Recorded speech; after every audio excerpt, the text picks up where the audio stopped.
Hi, in this video I'm going to show you how I created this fold back type card in ScanNCut canvas. I know I've done fold back cards before, slightly different shapes, but I don't think I've ever done a video on something like this where the front half of the card folds and you have a shape here. In this case this is a circle where you can then put another little topper or something on the front. So I did this in canvas and I'm going to show you how I did it.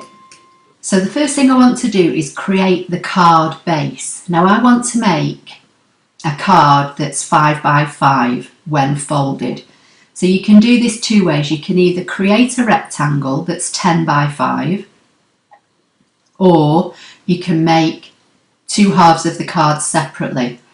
I'm going to make mine separately because I want that dashed fold line where that circle cutout is on the front half of the card to be directly in the middle of that half of my card, and I just find it easier to do it this way. So I'm going to go to the basic shapes and I'm going to select a square.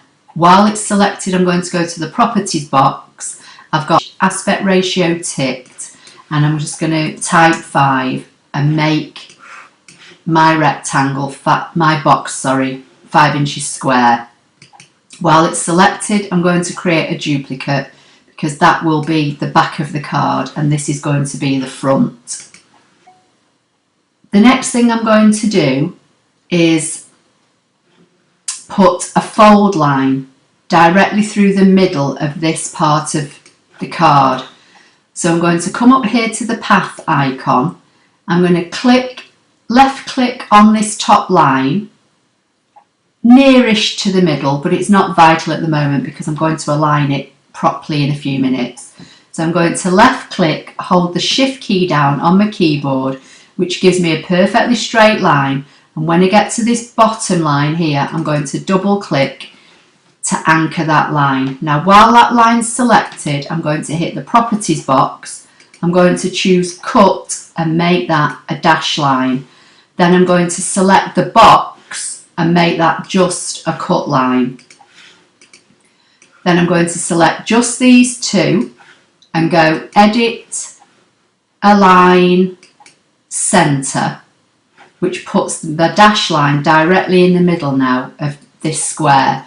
And while they're both still selected, I'm just going to group them for a few minutes, but I will have to ungroup them in a bit to weld this to this, because it won't let me weld these two sections together with this dash line here.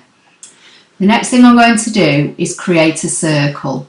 While it's selected, I'm going to go to the properties box, and I think I made my last one 2.5. So again, I'm just going to type 2.5 and enter, and that gives me a 2.5 inch circle. Now I want to cut this circle in half, so the easiest way to do it is to get another shape with a straight line, so a rectangle or a square.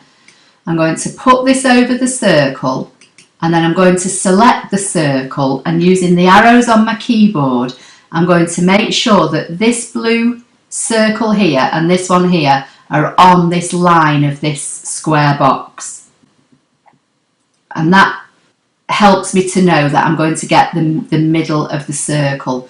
Now this box has to be on top and it looks as though it is, so I'm going to select both and hit subtract, and now it's cut that circle in half.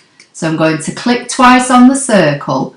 This blue line here that's highlighted, I'm now going to come over here and hit this wand and get rid of that line. So I've now got a half a circle that's completely open here. I'm going to bring this up and I'm going to position it anywhere I want. I can put it middle, top, bottom. I'm just going to position it roughly where I think it will look okay, because this is going to be the front of the card and you may want to put a greeting or something on this fold back section. Now I find sometimes it's easier if you zoom in and then go over to the select tool and deselect, and you can see that this circle isn't touching this dash line. So I'm going to select it, and using the arrow on my keyboard I'm going to bring it over until the end of each of this half moon touches this dash line.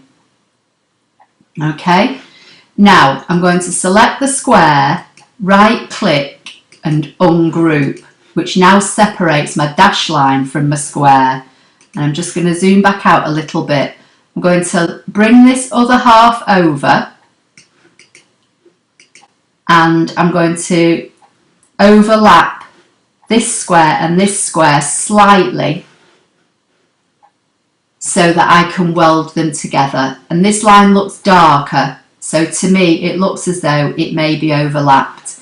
I'm going to select this square, hold my shift key down and select this square, and I'm going to align the bottom edges just so hopefully they line up when they're welded. So again, now I'm going to select this square, hold my shift key down, select that square, and this time I'm going to hit weld. And they've not welded, so they mustn't be overlapping enough, so I'm going to move them over a little bit more until I can see if I've got a better overlap here. While this one's selected, hold my shift key down, select the other one and hit weld again. Now that's welded those two together, and because everything was ungrouped, it's not affected this dash line and it's not affected my cut line.